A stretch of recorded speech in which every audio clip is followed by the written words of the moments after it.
আমার যেটা শোনার ছিল আমি শুনেছি।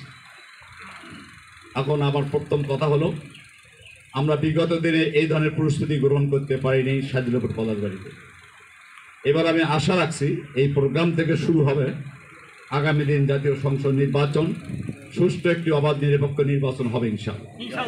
সেই নির্বাচনের সার্বিক প্রস্তুতি আজকের এই তরুণের থেকে শুরু হবে ইনশাআল্লাহ। যদি সমাবেত যারা আজকে আপনারা উপস্থিত, তারা যদি আপনাদের যে দিক নির্দেশনামূলক কথা বলেছেন, অনেকে কথা শুনেছেন, এই ব্যাপারে যদি সকলে আমরা ঐক্যবদ্ধ হতে পারি, তাহলে সম্ভব আমাদের এই নির্বাচনী এলাকা বিজয় আনা। আমি কয়েকটি শুধু কথা বলবো। আমরা সবসময় আমরা চেষ্টা করি,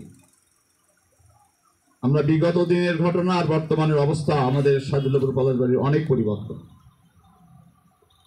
আমরা এবারে বিশেষ করে ইফতার মাহফিলে আমাদের যে আয়োজনগুলি ছিল,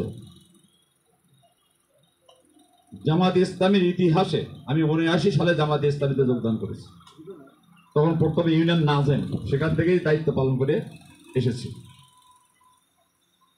আমি দেখিনি কোনোদিন এত ইফতার মাহফিল জামাত ইসলামীর পক্ষ থেকে ওয়ার্ড ভিত্তিক করে এবং সকল জনশক্তি এখানে তাদের নিজস্ব অর্থ দিয়ে এই প্রোগ্রামগুলি করতে সক্ষম হয়েছে। এই ত্যাগ কুরবানি আমার বিশ্বাস আল্লাহর কাছে কবুল হয়ে গিয়েছে। আমরা বৈষম্য বিরোধী ছাত্র আন্দোলনের মাধ্যমে যুবকদের, ছাত্রদের যে ত্যাগ কুরবানি আল্লাহর কাছে কবুল হওয়ার কারণেই তো আল্লাহ তাআলা আমাদের বিজয় দিয়েছে। আর আমাদের কেন্দ্রীয় নেতাদের ফাঁসির কাছে চলে গিয়েছেন, তবু তারা নত স্বীকার করে যে আল্লাহ ছাড়া কাউকে ভয় পায়নি, কারো কাছে সাহায্য চায়নি। এই ইতিহাস আমাদের জানা আছে। আল্লাহ সাইদি সাহেব আলেম দিনকে এই পদ থেকে সরে দেওয়ার জন্য কত প্রলোভন, কত প্রস্তাব দিয়েছিলেন, কিন্তু তার জবাব উনি দিয়েছেন, আমি শেষ জীবনকে বেঈমান হয়ে মারা যাব, তোমরা আমার কাছে এই প্রস্তাব আনার সাহস পেলে কি করে। শেষে তাকে বিস্ফোরণে হত্যা করা হলো। এই ইতিহাসগুলি তো আমরা ভুলে যাইনি। আমাদের দিন তাদেরকে এক এক করে ফাঁসির কাছে ঝুলানো হলো। এরপরেও কি আমরা আওয়ামী লীগকে দোষর হিসেবে গ্রহণ করব? আমরা ধৈর্যশীল।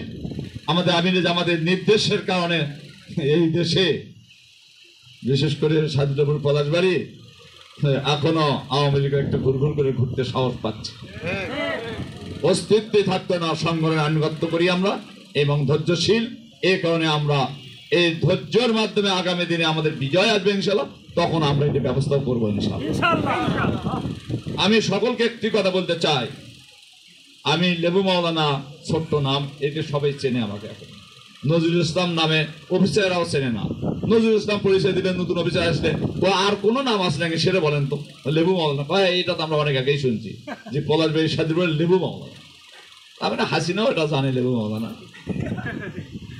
সম্মানিত উপস্থিতি, আমি বা আমরা আজকে সাজিলপুরের আমরা যারা দায়িত্বশীল, আমরা সকলে আনন্দিত।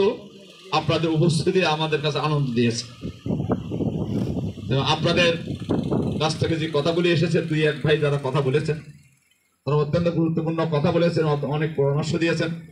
শিবিরের জেলা সভাপতি সর্বশেষ যে পরামর্শগুলি দিয়েছে,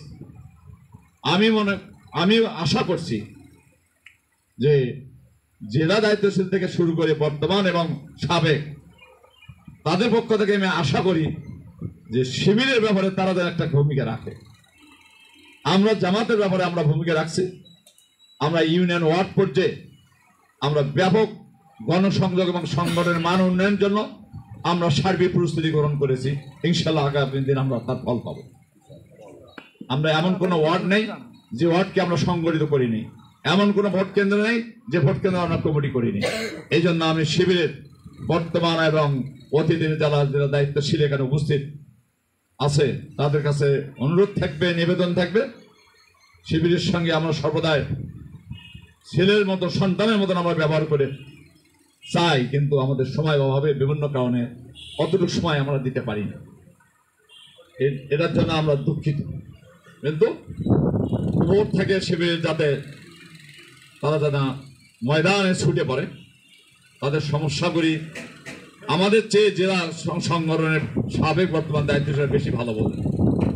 আমাদের কাছ থেকে পরামর্শ আসলে সেগুলি আমরা অক্ষরে অক্ষরে পালন করার চেষ্টা করবো ইনশাআল্লাহ।